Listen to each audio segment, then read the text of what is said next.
അസ്സലാമു അലൈക്കും വറഹ്മത്തുള്ളാഹി വബറകാതുഹു. ബറാത്തിനെ സംബന്ധിച്ചിട്ട് സ്ത്രീകൾക്കുള്ളൊരു സംശയമാണ്. ഞാൻ ആർത്തവക്കാരിയല്ലേ, അല്ലെങ്കിൽ പ്രസവ രക്തക്കാരിയല്ലേ, എനിക്ക് യാസീൻ ഓതാൻ പറ്റുമോ? ഒന്നും ബേജാറാവേണ്ട ആവശ്യമില്ല.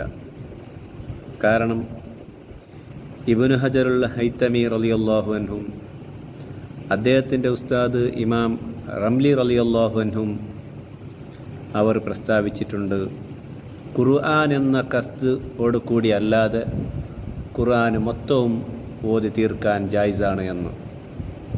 അതുകൊണ്ട് ആർത്തവ രക്തകാരികളും പ്രസവ രക്തകാരികളും യാസീൻ ഖുർആൻ്റെ കസ്ദോട് കൂടി അല്ലാതെ ഓതാം. ഇൻഷാ അല്ലാഹ് നിങ്ങളിത് ഷെയർ ചെയ്യുക, എനിക്ക് സപ്പോർട്ട് ചെയ്യുക. അള്ളാഹു നല്ലത് പ്രവർത്തിക്കാൻ തൗഫീക്ക് നൽകട്ടെ. അസ്സലാമു അലൈക്കും വറഹ്മത്തുള്ളാഹി.